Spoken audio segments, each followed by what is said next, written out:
Howdy YouTube. So as I said in a previous video, I learn Japanese at the moment.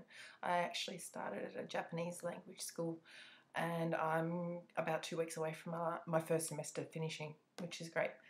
And so I know there are a lot of people out there in YouTube land who like to learn Japanese. I'm not going to teach you any at all, but I will show you some tools that I found very, very useful in my learning.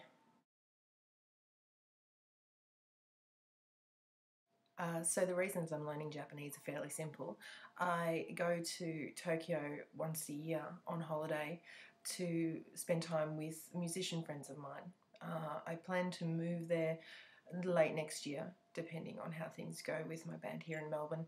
And it seems logical to learn Japanese. I can't really spend my entire month there every year hoping that people will speak English with me. You know, there's a lot of people who speak English in Tokyo, but if I was in a different part of Japan, I would have a bit more difficulty finding people that I can communicate with, and I'm quite a social person. Don't let the YouTube channel fool you. I actually do have friends and socialise outside the internet.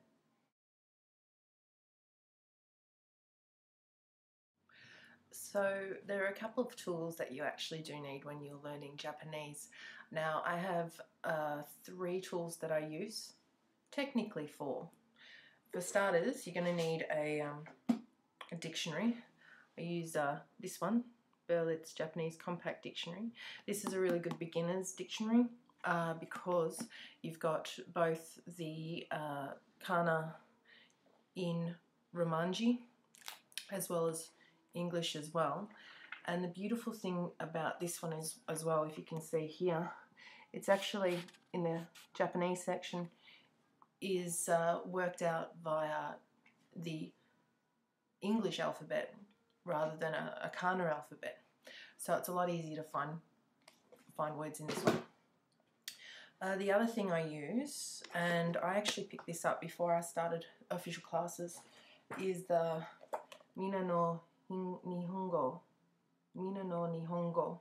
textbooks. I use the full kana and English. This is the translation and grammatical notes. And then on this one, which is the companion book, this is all the lessons, and the one I use is completely in kana. Can't really see it very well. But you can also get these in Romanji only as well. So if you don't want to learn kana, which I actually think is not a good idea, I think you should learn kana. At least learn hiragana or katakana. You can also get those books in that. So any good foreign or international bookshop will actually get you those books, and they're quite cheap. I think I spent $50 altogether, and that'll cover you from absolute beginner, have no idea even how to say your hello my name is, to pretty much fluent. So the other thing I use along with my textbooks as well as my Japanese classes each week is a site called ino.co.jp.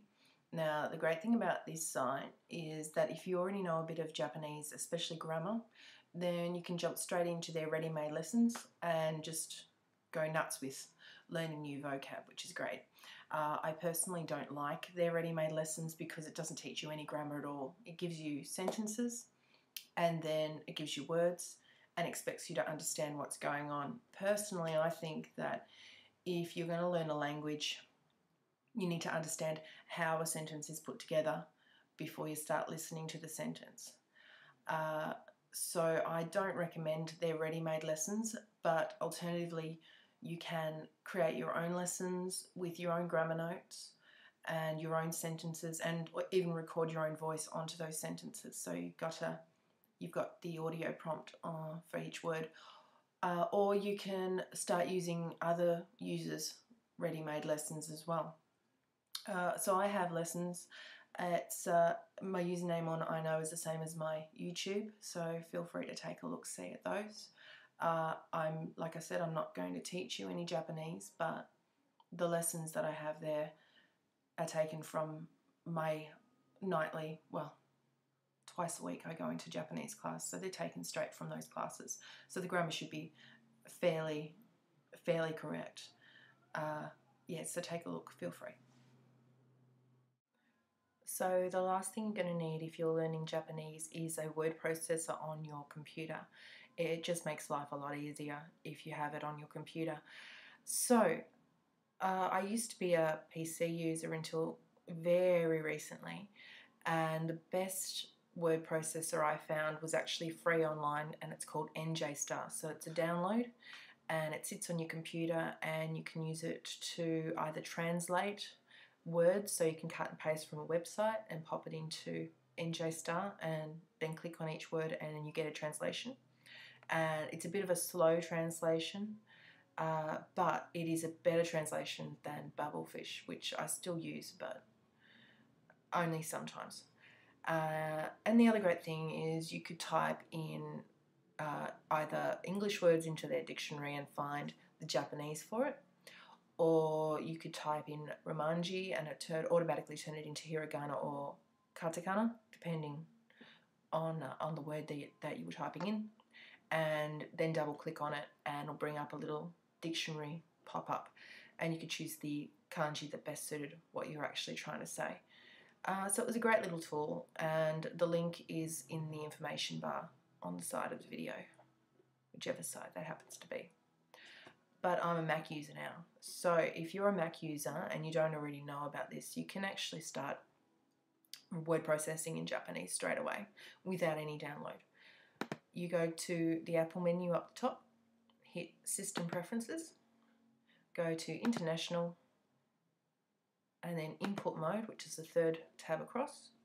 Make sure that you're clicking on Character Palette and Japanese Kana Palette, and then you go down to Kotoeri, click on that, and click Hiragana, Katakana, and Romanji, and then you just close it off.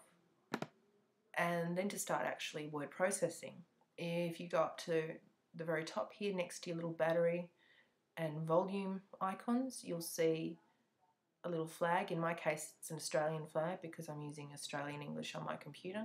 But you click on that and you'll get a little drop down menu where you can choose Romanji, Hiragana or Katakana.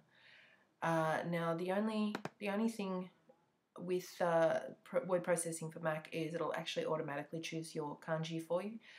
So far I haven't seen it giving me any incorrect kanji, which is good. But if you don't understand kanji, you can always just sort of click to the side of the word and not let it change to kanji at all. So that's my essential Japanese learning tricks for everybody out there. Arigatou gozaimashita for watching, and peace to you.